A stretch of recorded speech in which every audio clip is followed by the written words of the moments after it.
Eu, pessoalmente, a distinção liberalismo inglês, liberalismo francês, ainda que seja usada com alguma frequência, nomeadamente Hayek é um autor na escola austríaca que várias vezes faz uso faz esta oposição entre instituições britânicas e o percurso francês. É uma distinção que eu acho que tem alguns problemas. Porquê? Primeiro porque você tem autores ingleses que estão mais próximos do que chamaria liberalismo francês e tem autores franceses, o primeiro que ocorre é, por exemplo, Bastiat, que estão mais próximos do que chamaria essa tradição do liberalismo inglês. E, portanto, eu acho que aqui a expressão não é tão útil como no caso de escola austríaca ou escola de Salamanca, não é? Porque aí há diretamente autores que preenchem naquele período, preenchem essa característica e não estão bem descritos por essa distinção. Uma alternativa, que é usada, nomeadamente por um autor que eu também já falei aqui, com o professor José Manuel Moreira, é distinguir entre liberalismo conservador e liberalismo socialista.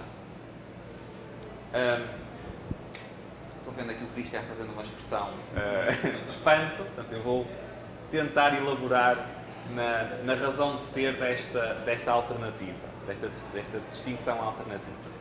Portanto, partindo desta ideia entre estas duas formas de encarar o liberalismo e de evocar a liberdade, o que é que a expressão liberalismo conservador, que vantagens teria?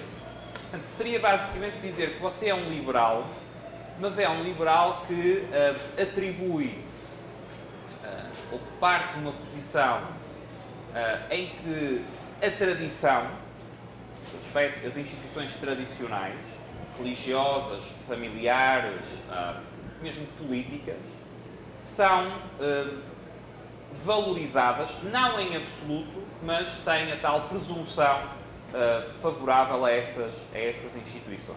Portanto, é um liberalismo que tem um aspecto, uma dimensão conservadora. E essa dimensão conservadora está associada à tal humildade epistemológica. Você estar consciente de que não pode saber tudo, não pode a cada momento reconstruir a sociedade segundo um plano racionalmente desenhado. Okay? Segunda variante, porque o liberalismo socialista? Não é? Portanto, para designar a tal linha que podemos traçar até à Revolução Francesa.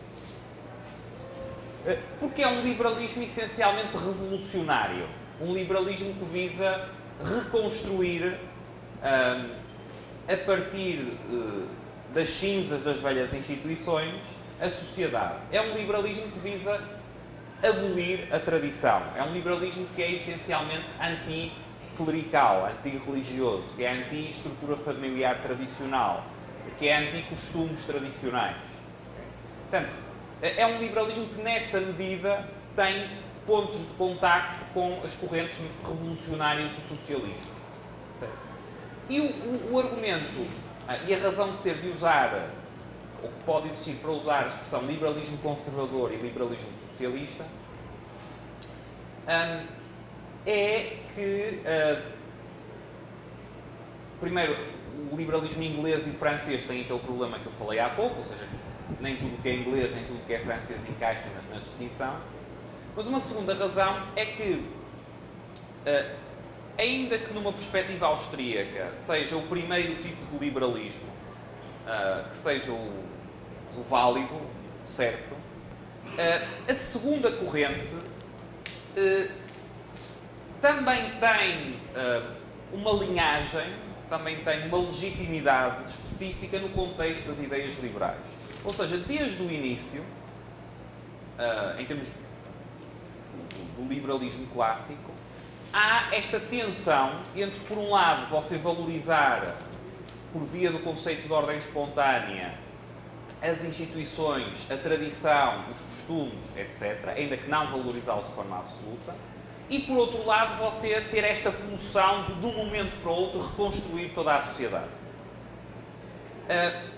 E essa tensão justifica que não seja totalmente desprovido de sentido que mesmo os autores que defendem ideias na linha da concepção de liberalismo que se impõe com a Revolução Francesa reclamem também o título de liberal.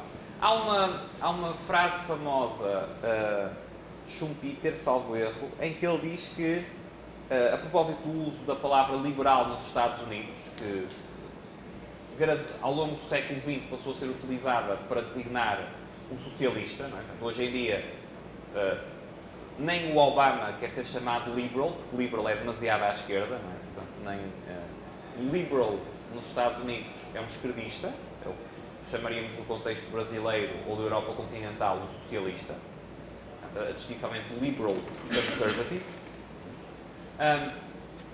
Já agora, daí a adoção nos Estados Unidos da palavra libertarian, para distinguir do liberal, que adquiriu o sentido basicamente socialista.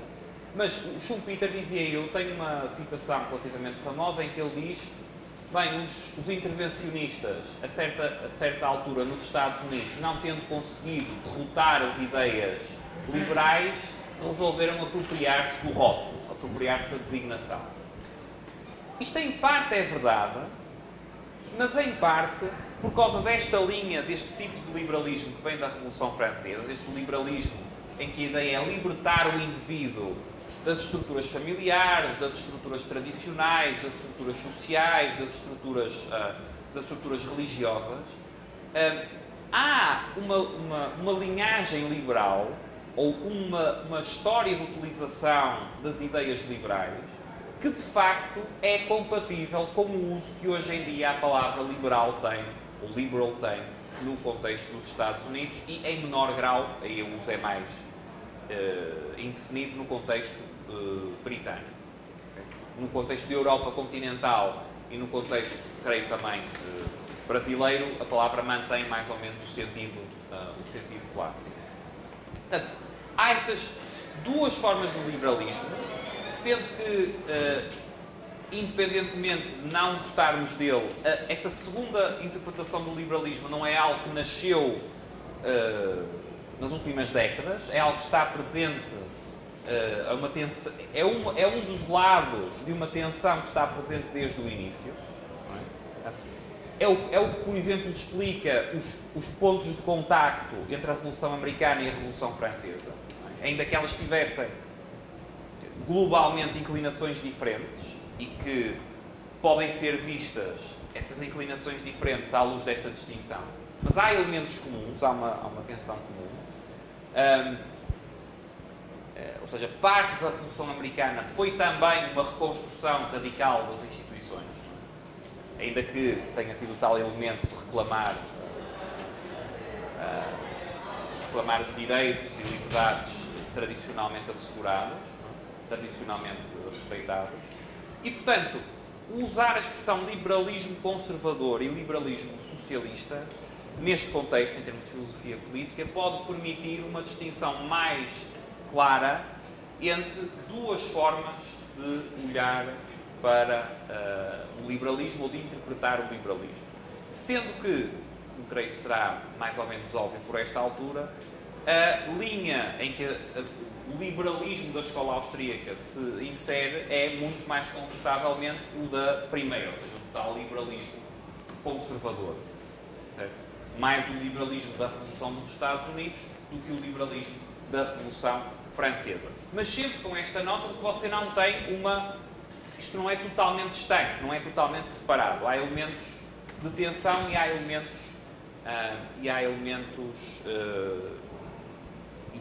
que são comuns. Não é? Claro que isto tem também complicações, não é? o liberalismo, por exemplo, no caso inglês, o liberalismo clássico no caso inglês, no caso britânico, nasce por oposição ao conservadorismo. O Hayek recusava a expressão liberal e recusava a expressão libertário. No pós-fácil, na última parte do livro Constitution of Liberty, do Hayek, ele explica o I am not a conservative. Ele rejeita também explicitamente não só a expressão conservador, mas a liberal e libertário, diz que são expressões erróneas, em parte por causa disto, diz que são expressões confusas, não é?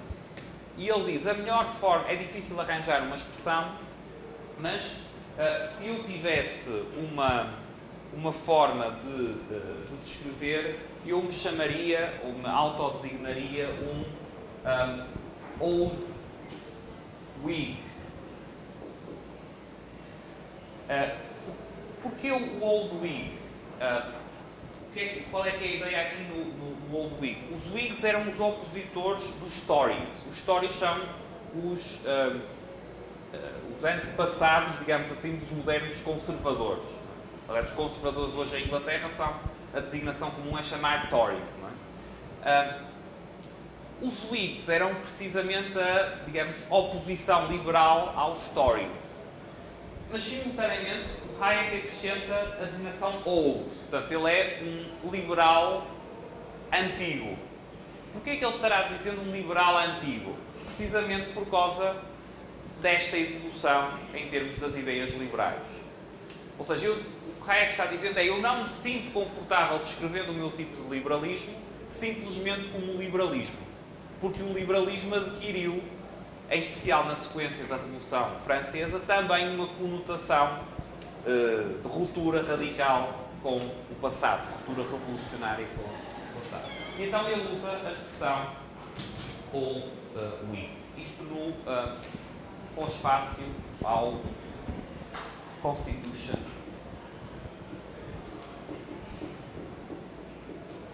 of Liberty. Chama-se o pós-fácil I am not a conservative. Bem,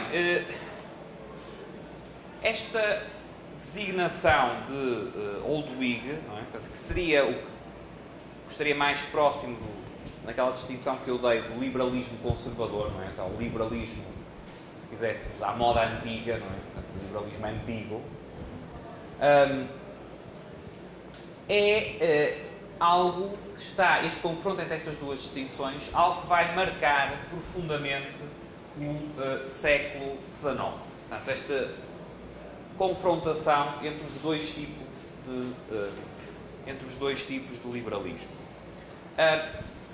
E precisamente por causa desta simultaneamente confrontação entre os dois tipos de liberalismo e pela modificação de qual o tipo de liberalismo que é dominante, que se vai tornando dominante ao longo do século XIX, o século XIX pode ser simultaneamente visto, creio, como um século de triunfo do liberalismo, portanto, como um século em que o liberalismo é vitorioso, o século liberal, o longo século XIX, que costuma utilizar-se a expressão longo século XIX para englobar o período até 1913, até à Primeira Guerra Mundial, o longo século XIX.